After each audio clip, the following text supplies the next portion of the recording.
नमस्कार विद्यार्थी मित्रांनो, मी प्रगती नागरे. माझ्या यूट्यूब चॅनलमध्ये मी आपणा सर्वांचे सहर्ष स्वागत करते. आज आपण वर्ग 6वी विषय मराठी पाठ क्रमांक 9 वारली चित्रकला अभ्यासणार आहोत. पाठाचा अल्पसा परिचय द्यायचा झाल्यास, या पाठामध्ये महाराष्ट्रात आदिवासी कला म्हणून प्रसिद्ध असलेल्या वारली चित्रकलेविषयी थोडक्यात माहिती या पाठामध्ये दिलेली आहे. निसर्गावर असणारे प्रेम व जीवनाकडे सकारात्मक दृष्टीने पाहणे ही वारली चित्रकलेची वैशिष्ट्य आहे. या पाठाचे लेखक डॉक्टर गोविंद गारे यांचा अल्पसा परिचय देते. यांचा जन्म 1939, मृत्यू 2006. व्यासंगी लेखक, संशोधक, विचारवंत आणि साहित्यिक. आदिवासी हा त्यांच्या चिंतनाचा विषय म्हणून डॉक्टर गोविंद गारे यांनी वारली चित्रकलेविषयी माहिती आपल्याला या पाठामध्ये त्यामुळेच दिलेली आहे, कारण त्यांचा हा एक चिंतनाचा विषय होता. महाराष्ट्र राज्याच्या पुणे येथील आदिवासी सांस्कृतिक संग्रहालयाचे जनक म्हणून यांना ओळखले जाते. आदर्श आश्रमशाळा, आदिवासीचा प्रश्न, भारतीय आदिवासी साहित्य आणि संस्कृती इत्यादी लेखन डॉक्टर गोविंद गारे यांचे प्रसिद्ध आहेत. भारतीय संस्कृती, आपली जी हिंदू संस्कृती, भारतीय संस्कृती आहे, ही विविध कलांनी समृद्धी आहे. तुम्हाला माहितीच आहे की आपली जी भारतीय कला आहे ही ठिकठिकाणी जोपासली जाते. भारतामध्ये ठिकठिकाणी आपली कला जोपासली जाते. मी तर म्हणेन की विदेशात सुद्धा आपली भारतीय कला ही जोपासली जाते. तर भारतीय संस्कृती विविध कलांनी समृद्ध झालेली आहे. या सर्व कलांमध्ये या संस्कृतीचे प्रतिबिंब पडलेले आपल्याला दिसते. निसर्गाशी नाते जोडणारे, आता निसर्गाशी नाते जोडणे म्हणजे आदिवासी लोक हे तुम्हाला माहिती आहे की कुठल्या अशा बिल्डिंगमध्ये म्हणा किंवा अशा कुठल्या घरात नाही, तर ते आदिवासी लोक आपल्याला माहिती जंगलामध्ये राहतात. तर यांचं निसर्गाशी एक आतोनात नातं असतं त्यांचं. तर निसर्गाशी नाते जोडणाऱ्या व जगण्याकडे ते सकारात्मक दृष्टीने पाहणाऱ्या या वारली चित्रकलेविषयी माहिती या पाठामध्ये आपल्याला दिसून येणार आहे. महाराष्ट्रातील आदिवासी कला असलेली ही वारली चित्रकला मानवी जीवन कशा प्रकारे समृद्ध करते याचे विवरण आपल्याला या पाठामध्ये आज दिसणार आहे. चला पाठाकडे बोलूया आपण. भारतीय सांस्कृतिक जीवनाच्या समृद्धीमागे आपली जी भारतीय सांस्कृतिक आहे, जे आपली जीवन आहे, सांस्कृतिक जीवन आहे, तर ह्यांचं समृद्धी संपन्नता सर्वांनी समृद्ध असे झालेला, तर याच्या मागे आदिवासी कलेचा फार मोठा आधार आहे. नागरी संस्कृतीच्या प्रभावापासून मुक्त परंपरागत चालत आलेले परंपरागत म्हणजे पिढीनपिढी चालत आलेले निसर्गावरील प्रेम, सहज उपलब्ध साहित्यातून झालेला उत्स्फूर्त आविष्कार म्हणजे आदिवासी कला असे या कलेचे आपल्याला काय करता येईल, सोपे समीकरण मांडता येईल. वारली म्हणजे ही एक प्रकारची काय आहे, आदिवासी जमात आहे. वारली या शब्दाचा अर्थ असा आहे, आदिवासी जमात आहे, जमातीचं नाव आहे वारली.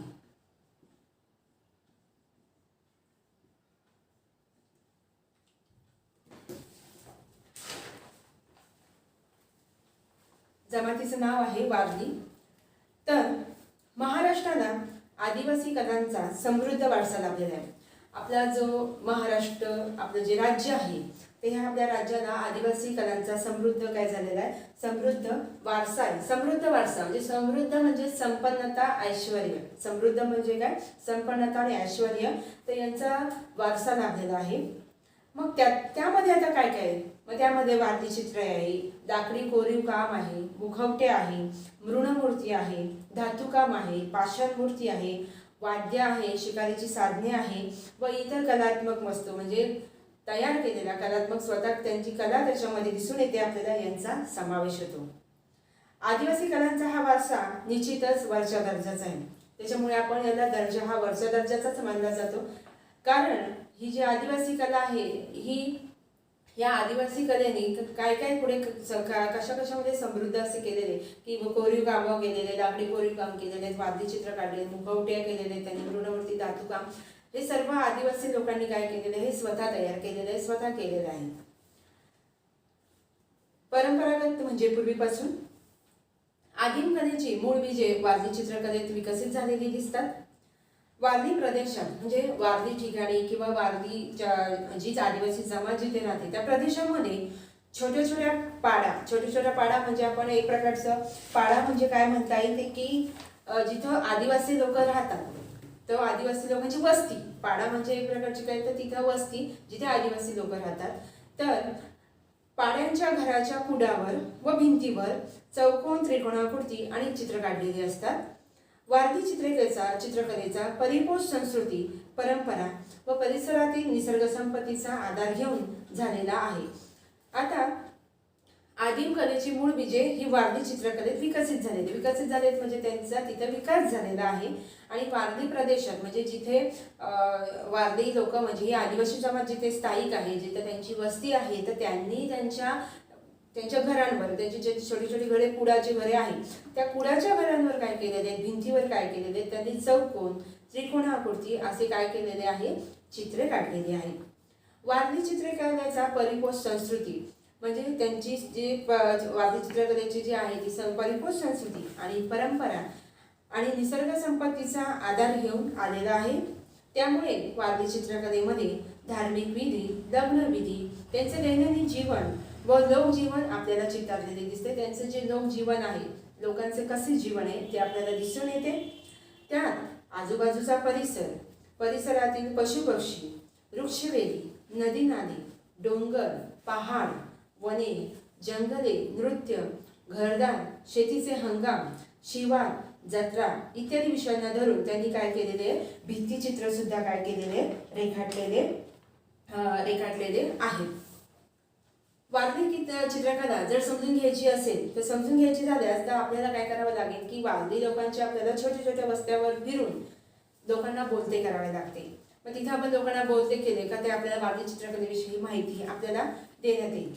तर जर आपल्याला ती समजून घ्यायची असेल तर त्या वारली लोकांच्या छोट्या छोट्या वस्त्यांमध्ये फिरून लोकांना बोलते करावे लागते आणि त्यांच्यातील जी कला आहे, त्यांच्यातील जे आविष्कारांक आहे, त्यांच्याकडे जे त्यांच्यातील जे गुण आहेत त्या गुणांचा आपल्याला काय करावा लागतो, शोध घ्यावा लागतो.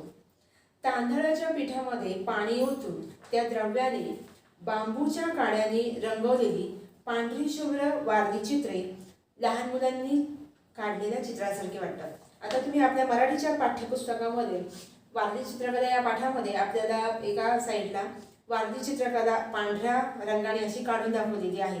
तर ती कशी केलेली आहे की तांदळाचं जे पीठ आहे त्या तांदळाच्या पिठामध्ये थोडंसं पाणी ओतून त्या द्रव्याने ते जे द्रव्य ते मिश्रण तयार झालेले त्या द्रव्याने आपली बांबूच्या काडीने ती रंगवलेली. आता त्यांच्याकडे आपल्यासारखे ब्रश वगैरे तर नसणार, बरोबर आहे. मग ते कोणता वापर करतात तर जी आपली बांबूची काडी आहे त्या बांबूच्या काड्याने काय केलेली ती त्याच्यामध्ये बुडून ते आपण वारली चित्रकला ती काढायची, ते काढत होते तसे. तर ती चित्रे असे वाटतात की लहान मुलांनीच काढलेली चित्रासारखी असे वाटतात.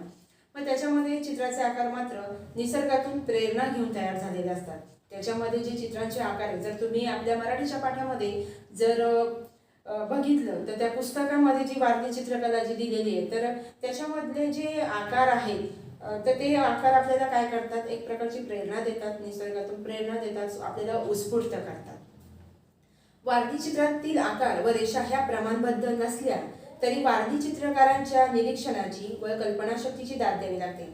आता ही जेव्हा चित्रकला ही काढली जाते, ही वारली चित्रकला जेव्हा काढली जाते तेव्हा असं 5 सेंटीमीटर 2 सेंटीमीटर असं अंतर काही घ्यावं लागत नाही की चला बाबा की आता 5 सेंटीमीटरचं अंतर घेऊन आपण काय करूया, चौकोन काढूया किंवा वर्तुळ काढूया किंवा एखादा आयत काढूया.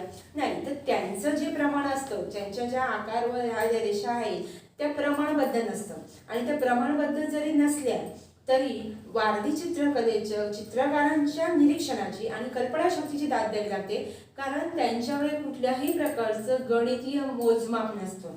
त्यांना जसं त्यांच्या कल्पनाशक्तीला जसं सुचेल त्याप्रमाणे ते काय करत असतात, रेखाटत असतात. की असं नाही की आपल्याला जेव्हा एखादं चित्र काढायचं की नाही आपण हे काय करायचं, घर आपल्याला जर काढायचंय तर नाही आपल्याला 10 सेंटीमीटर मोजमाप घ्यावं किंवा 5 सेंटीमीटर, तसं वारली चित्रकारांचं नसतं. त्यांचं प्रमाण नसतं. प्रमाणबद्ध जरी नसल्या तरी त्यांचं जे कलागुण आहे तर त्यांना दाद द्यावी लागते. म्हणजे त्यांची एक प्रकारचं कौतुकच करावं असं वाटतं की काय चित्रकला त्यांनी काढलेली आहे आणि काय चित्र काढलेलं आहे. कलेचे कोणतेही शास्त्रशुद्ध शिक्षण या लोकांनी घेतलेले नसतात. मी तुम्हाला म्हटले की यांच्याकडे कुठल्याही प्रकारचे असे नियम नाही आहेत की इतके सेंटीमीटरचंच हे काढलं पाहिजे. तर त्यांच्याकडे याचे नियमसुद्धा त्यांना माहिती नाही आहे आणि हे नियमसुद्धा त्यांनी घेतलेले नाही आहेत. तर इतके अप्रतिम चित्र त्यांना सुचतात कशी, असाही प्रश्न पाहणाऱ्यांच्या मनात निर्माण होतो. जर आपण वारली चित्रकला आपण आता आपल्याला आता हल्ली साड्यांवर, कपड्यांवर, बेडशीट म्हणा वगैरे त्याच्यावर आपण किंवा आपल्या उशीचे कवर वगैरे त्याच्यावर आपल्याला ती वारली चित्रकला दिसते. मग ती वारली चित्रकला काढतात ते, पण आपण ती चित्र जी पाहतो, ती कला पाहतो, तर आपण पण एकदम हे होऊन जातो की कशी काढली असेल ही, कसं जमलं असेल यांना. तर यांच्याकडे कुठलं मोजमाप नाही किंवा यांच्याकडे कुठल्याही प्रकारचं शास्त्रशुद्ध शिक्षण आहे. आज आपल्याला चित्रकलेचा आपण काय करतो, क्लास लावतो. मग चित्रकलेचा क्लास लावून आपण समजा आपल्याला कुठली परीक्षा द्यायची, इंटरमिजिएट, एलिमेंटरी, तर आपण चित्रकलेचा क्लास लावतो आणि त्याच्यामध्ये आपल्याला नियम आहे, त्या नियमांचा आपण अवलंब करतो. पण हे वारली चित्रकार जे आहेत यांच्याकडे कुठल्याही प्रकारचं शास्त्रशुद्ध शिक्षण असं काहीच नव्हतं. आणि मग त्यांच्या कल्पनाशक्ती म्हणजे त्यांना जसे कल्पना सुचत जातात तर त्याप्रमाणे ते काय करतात, त्याप्रमाणे चित्र रेखाटतात. मग त्यांच्या कलागुणांना म्हणजे आपण त्यांचं कौतुकच केलं पाहिजे की त्यांना जमतंच कसं, असाही प्रश्न पाहणाऱ्यांच्या मनात निर्माण होतो. रंगांचा अतिशय कमी वापर करतात. आता त्याच्यामध्ये जे रंगाचा वापर करतात तर मग आपल्यासारखं एक कॅम्लिनचा बॉक्स आणायचा आणि त्यांनी असं करायचं तर नाही. तर आपल्याला कुठले कुठले साहित्य लागतात समजा, त्यांना जे त्यांना रंगाचा वापर करायचा आहे ते रंग कोणकोणते असतात. तर बघा, उदाहरणार्थ मी आधी आपल्याला सांगितल्याप्रमाणे तांदळाचं पीठ, तर ते तांदळाचं पीठ घेतात, गेरू घेतात. गेरू म्हणजे गेरू हा प्रकार जो आहे तो हा एक प्रकारचा काय आहे, एक मातीचा म्हणजे एक मातट रंग आहे, एक प्रकारचा काय आहे, मातट रंग आहे. आणि काजळी तुम्हाला माहिती आहे, ती दिव्याला जी पुढे येते, कापसाच्या वातीला जी पुढे वाते ती काजळी. त्याच्यानंतर हळद कुंकू, रंगीत फुले, झाडांचं चीप याचा उपयोग ते चित्र रंगवण्यासाठी करतात. चित्र त्यांना जे वाद्य चित्रकार जेव्हा चित्र काढतात तर ते आपण जसं बॉक्स आणतो ड्रॉइंग जसं कलर बॉक्स तसं ते वापरत नाही आहे. तर एक निसर्गातीलच घेत आहेत ते घटक, जे तांदळाचं पीठ समजा, गेरू घेतात, काजळी घेतात, हळदी कुंकू जे त्यांना उपलब्ध आहे समजा निसर्गामध्ये उपलब्ध वस्तू आहेत, त्या उपलब्ध वस्तूंचा वापर करून ते वारली चित्रकला काय करतायत, ते काढतायत, ते रेखाटतायत. झाडांचा चिक हा सुद्धा त्यांना उपलब्ध होतो. ते झाडांच्या चिकाचा सुद्धा ते चित्र रंगवण्यासाठी काय करतात, वापर करतात. चित्र काढण्यासाठी साधे रफ स्केच देखील तयार करत नाही. आपण काय करतो, नाही आपल्याला एखादं मिकी माऊस काढायचं किंवा आपल्याला एखादं झाड काढायचं किंवा एखादं एक निसर्ग काढायचं, नको मी काय करते आधी रफ काढून घेते. आपण असं करतो ना, तर ते तसं नाही करत. त्यांचं एकदम प्रत्यक्षपणे रफ स्केच सुद्धा ते करत नाही की आपण रफ काढून बघूया, मग जर ओके वाटलं तर आपण त्याला डार्क करूया किंवा हे करूया. पण त्यांचं तसं नसतं, ते रफ स्केच देखील काढत नाही. सुचतील ते आकार ते गुंफत जातात. त्यांच्या मनामध्ये या त्यांच्या कल्पनामध्ये जो आकार आहे, त्यांना जो आकार सुचेल तो आकार काय करत असतात, ते काढत असतात. रोजच्या जीवनातील त्यांच्या चित्रामध्ये आता तुम्ही वारली चित्रकला सर्व विद्यार्थी मित्रांनी पाहिली असेलच आणि आपल्या मराठीच्या वहीमध्ये सुद्धा वारली चित्रकला तुम्ही मराठीच्या पुस्तकामध्ये सुद्धा या पाठामध्ये तुम्ही वारली चित्रकला बघतातच आहे. तर याच्यामध्ये त्या चित्रामध्ये त्यांनी काय दिले, त्रिकोण दिले, चौकोन दिले, वर्तुळ दिले, हे मूलभूत आकार असतात. हे त्यांचे काय असतात, एक प्रमुख आकार समजा असतात की त्रिकोण, चौकोन, वर्तुळ. आणि चित्रामध्ये आता हे बघा त्यांचं हे बघा, चित्र आपण जेव्हा काढतो, चित्र बोलत असतं. माहिती आहे का तुम्हाला, तुम्ही चित्र काढताय, तुम्हाला समजा सांगितलं निसर्ग चित्र काढा, तर तुम्हाला माहिती असेल नसेल पण चित्र हे तुमचे गुण सुद्धा दाखवत असतात की ह्या व्यक्तीने निसर्ग चित्र काढलेलं आहे, तर या विद्यार्थ्याची काय समजा याचा स्वभाव कसा असेल किंवा याचे गुण काय असतील, तर आपल्याला या चित्रातून समजतं की ह्या कशा प्रकारचे स्वभाव असेल या विद्यार्थ्याचा, या मुलाचा. ते चित्र हे बोलत असतं. नेहमी चित्र काय असतं, बोलत असतं आपल्याला, फक्त आपल्याला ती जाणून आपण घेतलं पाहिजे ते. तर बघा, ते यांचं जे चित्र आहे, यांच्या चित्रामध्ये जे आकार आहेत, चौकोन आहे, त्रिकोण आहे, वर्तुळ आहेत, तर ह्यांच्या चित्रामध्ये वेगवेगळे आकार काय करत असतात, एक आपल्याला सांगत असतात, एक आपल्याला याच्यातून एक कल्पना किंवा एक आपल्याला ते धडा किंवा पाठ याच्यातून देत असतात की ही रेषा कशासाठी असते किंवा ती रेषा कशासाठी असते. तर बघा, तर चित्रामध्ये जी उभी रेषा रंगवलेली असते ते असते आपले शरीर. आता तुमच्या समोर वारली चित्रकला आलीच असणार, मग जी उभी रेषा असते ती उभी रेषा म्हणजे असतं आपलं शरीर. आणि त्यांच्या चित्रामधील झाडे पहा, तर वारली चित्रकार हे झाडे रंगवताना नेहमी मुळाकडून वर शेंड्यापर्यंत रंगवतात. आपण काय करतो, एखादं झाड काढले, आपण काय करतो, सुरुवातीला वरती रंग देतो, बरोबर आहे. तर हे वारली चित्रकार तसं नाही करत. तर वारली चित्रकार काय करतात, हे जेव्हा झाडं रंगवतात तर मुळाकडून शेंड्यापर्यंत रंगवतात. तर यांच्या म्हणजे रंगवण्याची एक उद्देश काय किंवा यांच्या मनात काय भावना असते, तर याच्यातून अगदी सहजपणे त्यातून झाड वर उगवण्याची भावना प्रकट होते. बघा, तुम्हाला माहिती आहे मुळाकडून वरतीच झाड जातं, बरोबर आहे. आपण झाड रंगवताना काय करतो, पहिल्यांदा पानं फुलं रंगवून घेतो, मग खोड रंगवतो, बरोबर आहे. तर हे वारली चित्रकार जे असतात ते वारली चित्रकार काय करतात, तर झाडं रंगवताना मुळाकडून वर शेंड्यापर्यंत नेतात. म्हणजे याचा अर्थ काय होतो की त्यांच्यामध्ये झाड वर उगवण्याची भावना काय होते, प्रकट होते. अन्य चित्रकार झाड काढताना त्याच्या नेमके उलट म्हणजे वरून खाली रेषा काढतात. अन्य चित्रकार काय करतात, तर झाड काढताना त्याच्या नेमके उलट म्हणजे वरून खाली रेषा काढतात. मग वारली लोकांच्या मते खाली भूमीकडे जाणारे वारली चित्रकार जे आहेत त्यांच्या मते खाली भूमीकडे जाणारे म्हणजे मृत्यूकडे जाणारे नकारात्मक जीवन असते. बघा, वारली चित्रकार यांनी कुठल्याही प्रकारचं शास्त्रशुद्ध शिक्षण घेतलं नाही, त्यांना शास्त्राचे नियम देखील माहिती नाही आहेत.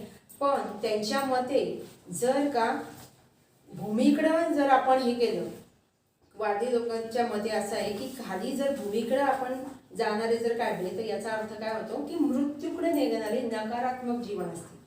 मृत्यूकडे नेणारे काय असते, नकारात्मक जीवन असते. तर भूमीतून उगवणारे, भूमीतून वर उगवणारे म्हणजेच जीवनाचा विकास करणारे उद्योन्मुख जीवन असते. भूमीतून वर उगवणारे म्हणजे जीवनाचा विकास करणारे उद्योन्मुख म्हणजे एक प्रकारचा उदय विकास असं हे काय असते, जीवन असते. आपण काय करतो, चित्र काढतो, एक रंगवतो, पण आपल्याला त्याचे काही नियम माहिती नाही, शास्त्रशुद्ध काहीच नियम त्याचे आपल्याला माहिती नसतात, बरोबर आहे. आपल्याला जे सांगितले चित्र आपण काढतो, आपण वरून खालीपर्यंत येतो. पण हे जे वारली चित्रकार आहेत, ह्या वारली चित्रकारांनी कुठल्याही प्रकारचं शास्त्रशुद्ध शिक्षण घेतलेलं नाही. एक निसर्गातूनच त्यांनी निसर्गाचेच नियम केलेले आहेत, निसर्गातूनच त्यांनी नियम घेतलेले आहेत आणि त्यांचे स्वतःच त्यांनी काय केलेले, नियम तयार केलेले आहेत. आणि हे नियम तयार करून ते कसे आणि त्याच्यासाठी जो वापर केलेला आहे, त्यांनी जो रंगांचा वापर केलेला आहे, तर कुठल्याही प्रकारचा रंग त्यांना विकत घ्यायची गरज पडलेली नाही. ते रंग त्यांना उपलब्ध निसर्गातूनच उपलब्ध झालेले. तांदळाचं पीठ, गेरू, काजळी, आपली दिव्यातून निघालेली ती काजळी किंवा हळदी, कुंकू, रंगीत फुलं, हे त्यांना झाडांचं जीव हे त्यांना काय केलेलं आहे, निसर्गातूनच उपलब्ध झालेले. आणि चित्र काढायचं म्हणून काढायचं, रंगवायचं म्हणून रंगवायचं असं वारली चित्रकारांचं नाही आहे. तर त्यांचे जे प्रत्येक जे आकार आहेत, आता हे चौकोन, त्रिकोण, वर्तुळ हे त्यांचे मूलभूत आकार आहेत. मग त्याच्यामधून पण आपल्याला ते अर्थ सांगतायत की उभी रेषा कशासाठी दर्शवली जाते, वर्तुळ कशासाठी दर्शवली. समजा वर्तुळ म्हणजे एक प्रकारे ते जे मुलाचं जर चित्र काढलं असेल तर वर्तुळ म्हणजे त्या मुलाचा चेहरा, उभी रेषा म्हणजे शरीर, मानवाचं शरीर. अशा प्रकारे ते आपल्याला काय सांगतायत की त्यातून तो आपल्याला अर्थ सांगताय. काढायची म्हणून काढायची कला नाहीये, तर त्यातून आपल्याला आपल्या पिढीला म्हणा किंवा आपल्या सर्वांना ते काय सांगतायत की आम्ही जी वारली चित्रकला काढतोय, की आमची जी चित्रकला आहे, तर त्याच्यातून आम्हाला काय की अर्थ जाणून घ्या आणि एक रंगवायचं म्हणून रंगवू नका. तुम्ही काय करता, वरून आपण घेतो आणि शेंड्यापासून घेतो, मुळापर्यंत रंगवतो. तर त्यांचं असं म्हणणं आहे की तसं रंगवू नका. जर का तसं रंगवलं तर ते काय होतं, एक प्रकारचं एक नकारात्मक जीवन काय होतं, नकारात्मक जीवन तयार होतं. म्हणून ते त्यांचं वारली चित्रकारांचं असं म्हणणं आहे की मुळाकडून शेंड्यापर्यंत जर रंगवलं आपण तर आपल्याला एक पॉझिटिव्ह किंवा एक आपल्याकडे होकार असली असं आपलं जीवन तयार होईल आणि जर आपण जसं चित्र हे केले तर एक नकारात्मक जीवन तयार होईल असं हे वारली चित्रकार आपल्याला म्हणतात। या पुढील भाग जो पाठाचा उर्वरित जो भाग राहिलेला आहे तो आपण पुढच्या लेक्चरमध्ये अभ्यासणार आहोत। व्हिडिओ आवडल्यास नक्की शेअर करा, सबस्क्राईब करा